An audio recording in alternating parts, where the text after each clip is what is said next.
সবসময় পিস্তল থাকে, AK-47 বলেন, আর এমন কোন জিনিস নাই, সব চোরাই মাল দিয়ে কিনে আছে।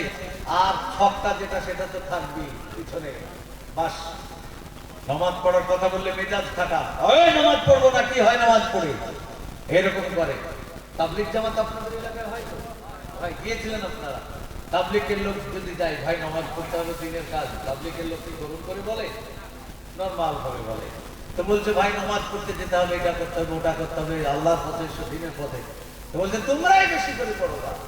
আল্লাহ কি কাজ, রাত্রির বেলায় শুয়ে আছে, স্ট্রোক হয়ে গেছে, স্ট্রোক হয়ে গেছে, প্যারালাইসিস, মরেন এক সাইড অঙ্গ শেষ, এক সাইড একদম পঙ্গ হয়ে গেছে, চেয়ারে বসে আছে কয়েক জুম্মা, মসজিদে লোক যাই, ডাকলেও যায় না, আর বসে আছে যেরকম চেয়ারে বসে থাকার পরে চোখ দিয়ে ঝরঝর করে পানি ঝরছে, না লড়ার ক্ষমতা, না কি বেদানার রস এক কষা দিয়ে দিচ্ছে, তার এক কষা দিয়ে বের হয়ে যাচ্ছে।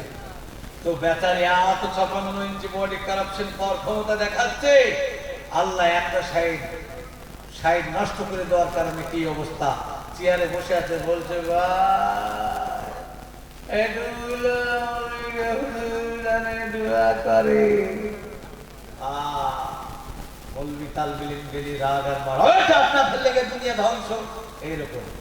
মৌলবীরাই সব শেষ করে দিল। কোন মৌলবীটা রেপের জন্য জেলে আছে, কোন মৌলবীটা চুরি করে তার জন্য জেলে আছে। বাবদিরা ভাইয়েরা, এমন এমন কথা, কারাপশন পাওয়ার দেখা থেকে আল্লাহ বলছে আমি সবাইকে ছাড় দিই, কিন্তু ছেড়ে দিই না। নমরুদ কাল্লা ছেড়েছে, ফেরাউনকে ছেড়েছে, এগুলো তো নিদর্শন কোরআনে বলে দিয়েছে যে এদের হালে এই অবস্থা হয়েছে, তোমরা যেন এরকম হয় না। তারপরও কেন মানুষ এইটা করে আমি বুঝতে পারি না। বাবদিরা ভাইয়েরা, কিচ্ছু যাবে না সাথে, সব